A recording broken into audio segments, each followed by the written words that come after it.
என்னையே நாம் தமிழர் கட்சி புகழணும் இகழணும். எந்த வாடகை வாயா இருந்தாலும் என்னை பேசணும். அது ஏன்டா நம்மளே பேசுறானா? அப்பதானே 4 பேர் பார்க்குறான். பார்க்குறவன் யாருன்னு நினைக்கிறேன்? ஏன்னு தான். என் படத்தை போட்டவன் அண்ணன் படத்தை எதுக்கு போட்டிருக்கான்? அவன் என்னை திட்டுறான். அதை பார்த்துட்டு எப்படி திட்டுறான் பார்த்தீங்களா? இது ஒரு கூட்டம். அவன் அப்படிதான் பேசுவான். இப்போதைக்கு நம்ம தான் மைய புள்ளி. நம்ம எல்லாம் ஒன்றும் செய்ய முடியாது, ஒன்றும் செய்ய முடியாது. சின்னத்தை எடுத்துட்டு போயிட்டான் வீடு. சீமான் கட்சி ஆரம்பிக்கும்போது எனக்கு விவசாய சின்னம் கொடுப்பான்னு நினச்சி ஆரம்பிச்சேன்னு நினைக்கிறியா?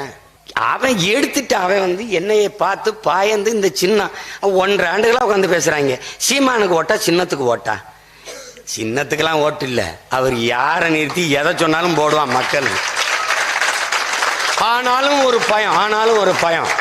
இந்த பிஜேபியில் இருந்தே விலகி போன ஒருத்தன் யாருன்னு கர்நாடகா முழுக்க கேட்குறான். யாருன்னு தெரியல, அவனை யாருன்னு தெரியல. அவன் ஒரு கட்சி ஆரம்பிச்சு 2 தொகுதியில் நின்றுருக்கான். எரிகாற்று உருளையில் சிலிண்டர்ல 71 ஓட்டு வாங்கியிருக்கான். தேர்தல் ஆணையத்தில் ஒரு விதி இருக்குது. ஒரு சின்னத்தை வைத்து சட்டமன்றத்திலே பாராளுமன்றத்திலே 1 விழுக்காடு வாக்கை பெற்றிருந்தால் அந்த சின்னத்தை அவர்களுக்கு கொடுப்பதில் முன்னுரிமை அளிக்கணும்ட்டு. நான் 7 விழுக்காடு வச்சிருக்கேன். 6 தேர்தலாக போட்டிக்கிட்டு இருக்கேன். உள்ளாட்சி, இடைத்தேர்தல், நாடாளுமன்றம், சட்டமன்றம், இப்படி 6 தேர்தல்களில் நான் போட்டிட்டு இருக்கேன். ஏன்னா உள்ளாட்சி 2 முறை நடந்திருக்கு, லோக்கல் பாடி. 6 முறை என்னை விட்டுட்டு எவனுக்கு ஒருத்தன் டக்குன்னு கொடுக்குறான்.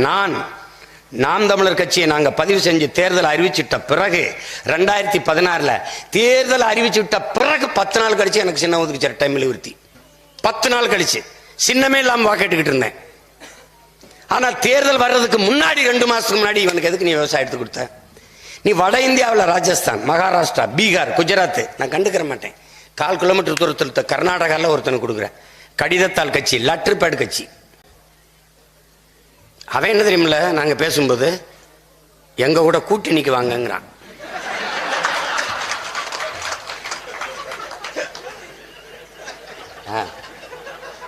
எப்படி ரொனால்டோ வாங்க பந்து விளையாடும் கூப்பிடும்போது போகாத என்னையே தெருவில் கோல் குண்டி அடிக்கிறப்ப வாங்க 2 பேரும் விளையாடுவோம்னா ரெடே கோவப்பட்டு அடிக்க முடியாது. இவனெல்லாம் கொண்டுட்டு ஜெயிலுக்கு போகிறதுக்காக நம்ம ஆத்தாப்பு கஷ்டப்பட்டு படிக்க வச்சு வளர்த்தாங்கிற மாதிரி ஒரு மனநிலை வரும் பாருங்க. போடா டே போடா போடா போடா அப்படின்னு அந்த மாதிரி அவன் எங்களை கூட்டணி கூப்பிட்றாங்க. அது எப்படி இருக்கு? எங்கள் தமிழ்நாட்டில் போட்டிடுறீங்களா? நம்ம தம்பி ஒருத்தர் போட்டியிடலை. அங்கே யாராவது போட்டிடுற மாதிரி ஆள் இருந்தால் ஒரு 2-3 பேரை பிடிச்சி கொடுங்க. அவன் வேலையே எனக்கு எதிராக செய்யணும்னு இருக்கான். அதெல்லாம் ஒரு பிரச்சனை இல்லை. இந்த சின்னத்தை எனக்கு கொடுக்காம நீ இருந்துரு பார்ப்போம். நீ என்கிட்ட தப்பிக்கவே முடியாது. நீ எனக்கு தந்துதான் தீரணும். அது ஒன்றும் பண்ண முடியாது. நான் கேட்கறதுக்கு நீ நீதிமன்றத்தை பதில் சொல்லித்தான் தீரணும். எதன் பொருட்டு கொடுத்தாங்கன்னு அதுக்கு பதில் இருக்க போறதில்லை. நீ எப்படி அவனுக்கு எடுத்து கொடுத்த? என்னகிட்ட இருந்து அதை என்னைய ஒரு 10 நாளா இப்போ தம்பியெல்லாம் சின்ன வரைகிறதா வேணாமான்னு வரைஞ்சி நீ பாட்டுக்கு போ. ஒரு தேக்க இருக்குல்ல, அதை எனக்கு கொடுக்கணும்னு நினைக்கிறாங்க. அதில் இப்படி அநியாயமாக வஞ்சித்து அந்த சின்னத்தை எடுத்துட்டு போயிட்டாங்கிறவனை திட்டுறதுக்கு பதிலாக சின்னத்தையே காப்பாற்ற முடியல, இவர் என்னத்தை நாட்டை காப்பாற்ற போறாரு அப்படின்னு. உன் வீட்டில் முதல்ல ஒரு கிண்ணத்தை காப்பாத்துறாடே, என்னை சின்னத்தையே இவர் இப்படி நாட்டை காப்பாற்றுவார். செத்து போன அநியாயமா அப்படி செத்து போயிட்டேடா டே, நீ எல்லாம் என்னடா அப்படின்னு என்னைய செத்தவனை வெட்டினவனை விட்டுவிட்டு செத்தவனை போட்டு ஒரு ஆள் என்னடா அப்படி செத்து போய் கிடக்குறா? வெட்டினவனை விட்டுறது, சின்னத்தை தூக்கிட்டு போனவனை திட்டாம ஏண்டா அவரோட ஆண்மகனா இருந்தா நேரம் நின்று நீ கத்தி வச்சிருக்க நானும் கத்தி வச்சுக்கிறேன், நீ கடப்பாறை வச்சிருக்க நீ கோடாரி வச்சிருக்க நானும் கோடாரி, நீ எல்லாத்தையும் காலி மாதிரி 6 கைக்கு ஒரு அருவா வச்சுக்கிற, நான் வெறுங்கையோட நிக்கணும்ன்ற. சரி வாடா பெருங்கையோட மோதுவோம் வா. தேர்தலுக்கு காசுக்கு என்ன பண்ற சீமான்? வீட்டில இருந்து வரும்போது 3 சிக்னல் இருக்குங்க, நிறைய சிக்னல் இருக்கு. மெயின் சிக்னல் பண்ணல, முதன்மையான நிறுத்தம் 3 இருக்கு. 3ல் நிறுத்தி சிக்னல்ல என் மனைவி கையில் என்ன ஒன்று 10 ரூபாயா மாற்றி ஒரு 500-1000 ரூபாய் இந்த ஓட்டுநர் போயிருக்கிற பக்கத்தில் வச்சிடும். அது என் தம்பி தினேசருக்கு நல்லா தெரியும். சரக்கு நேரங்கி கொடுத்துருவான். என் வண்டி வந்தானே வேகமாக எல்லாம் வருவாங்க வரிசையா. எந்த முகம் நம்ம முகம் பூரா வட இந்தியன். வாய் திறந்து பிச்சை வைக்க முடியாது, ஏன்னா ஹிந்தி தெரிஞ்சிருமில்ல, ஹிந்தி பிச்சுவான். இன்னும் கொஞ்சம் நாளில் பிச்சை எடுக்கிற வேலையும் நமக்கு கிடைக்காது போல் இருக்கு தமிழனுக்கு. அதில் வந்து இறங்கிட்டாங்க. கதையை ஜோலி முடிஞ்சு பிச்சை எடுத்தாது பொழைச்சிக்கிற ஒரு வாய்ப்பு இருந்துச்சு. அதில் முடிஞ்சு அப்போ வந்து என்னை கேட்டாங்க. நான் வரும்போது சிக்னலில் பிச்சை எடுக்கிறான், என் தம்பி போடுவான். பக்கத்து இருக்கையில் நான் இருந்துக்கிட்டு செல்ஃபோனில் சிக்னல்னு ஒரு ஆப்பில் பிச்சை எடுக்கிறேன். அதே சிக்னல் பிச்சை தான். மாமா தேர்தல் ஒரு ஏதாவது பார்த்து கணிச்சு விடுங்க மாமா, ஏதாவது போட்டு விடுங்க. பாப்பாப்ல இது வேற யாரா அண்ணே, அப்படியா ஐயாவுக்கு ஒரு ஃபோனை போட்டு விடு. சிக்னலில் தான். ஏன் மற்றதில் பேசுனா ஒட்டு கேட்டு சீமா பிச்சை எடுக்கிறான் பாருன்னு வெளியிட்டு விடுவான். போலீஸுக்கெல்லாம் வேலை என்ன? நான் யாரோட பேசுகிறேன், யாரோட யார் என் கட்சியில் யார் பேசுகிறா, இதை பதிவு பண்ணுறதாண்ணா. அதுக்கு தான் நாங்கள் பதிவு செஞ்செல்லாம் பயன் இல்லை. அலைபேசியில் பேசுகிறதான் பொது மேடையிலும் பேசுவோம். ரகசியம்னு ஒன்றுமே கிடையாது நாம் தமிழர் கட்சிக்கு. No secret. என்ன பேசுகிறோமோ அதான் செய்வோம். அவங்க சும்மா சொல்லுவாங்க, சொல்கிறதைத்தான் செய்வோம், செய்வதைத்தான் சொல்வோம். இப்போ நம்ம ஐயா எடப்பாடி பழனிசாமி என்ன முழக்கம்? தமிழர்களின் உரிமை மீட்போம், தமிழ்நாட்டை காப்போம். இதுதாங்க தமிழ் தேசியம். நாங்கள் இவ்வளவு நாள் பேசி வந்தோம்ல, இதுதான். இப்போ என்ன தெரியுமில்ல, நம்ம பிஜேபியின் பி டீம், நம்மளுடைய பி டீம் யாரு? அதிமுக. நம்மளை ரொம்ப நாளாக தான் சொல்லிட்டு இருந்தாங்க, பிஜேபியின் பி டீம். நமக்கு ஒரு பி டீம் இருக்கியா அதிமுக?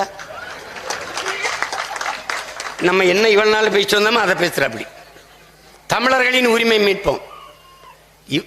ஏன்கள் நேத்தங்கட்சி ஆரம்பிச்சு இப்போ தான் தேர்தலில் நிற்க போறாரு. 4.5 வருஷம் அமைச்சராக இருக்கும்போது இது ஒரு தடவை சொல்லலை. தமிழ்நாட்டை காப்போம், அதுதாங்க நாங்கள் சொல்கிறோம். எங்களை ஃபாசிஸ்ட்டு, செப்பரேட்டிஸ்ட்டு, ஆன்டி இந்தியன், அப்பத்தா இந்தியன், சின்னத்தா இந்தியன், இதெல்லாம் எங்களை போட்டான். இதை தான் சொன்னோம். இதே வசனம் தாங்க, இதே வசனம் தான். இதுலேருந்து என்ன தெரியுது? எங்கள் எச்சில் இல்லாமல் இங்கே எவனும் கட்சி நடத்த முடியாது. நாங்கள் பேசுகிறத நீ பேசியாங்க. தமிழ் தேசிய அரசியல் என்பது எழுச்சியுறுது, மலர்ச்சியுற்று, கிளர்ச்சியுற்று, புரட்சிகரமாக எழுந்து வளர்ந்து வருதுங்கிறது கண்கூடு. அதனால எல்லாம் நடுங்கிறாங்க, அச்சப்படுறாங்க. என்ஐஏ ரைடு எதுக்கு வருது? என்ஐஏ ரைடு சொல்லு. கோடி கோடியா எங்கிருந்தோ பணம் வருது சீமானுக்கு. எல்லாரும் தான் நம்பினா கோடி கோடியா வருது. எங்கிருந்தோ வருது கண்டுபிடிச்சிட்டான். அப்படியே எங்கிருந்து வருதுன்னு கண்டுபிடிக்க முடியல. கோடி கோடியா பணம் வருது இல்ல, நாங்க வச்சிருக்கோம்ல. ஏன் வருமான வரித்துறை சோதனை வரல? ஏன் அமலாக்கத்துறை சோதனை வரல? எதுக்கு என்ஐஏ வருது? தேசிய புலனாய்வு முகமை வருது. எதுக்கு வருது? தேசிய புலனாய்வு 2 வருஷத்துக்கு முன்னாடி ஓமலூர்ல யாரோ ஒருத்தன் இது வளைவழியை பார்த்து குண்டு செய்யறதுக்கு முயற்சி பண்ணியிருக்கானா. அவனை போய் பிடிக்கும்போது அவனுடைய அலைத்தொடர்பில் ஜெர்மன்ல இருந்து சீலன்னு ஒருத்தன் பேசியிருக்கான்.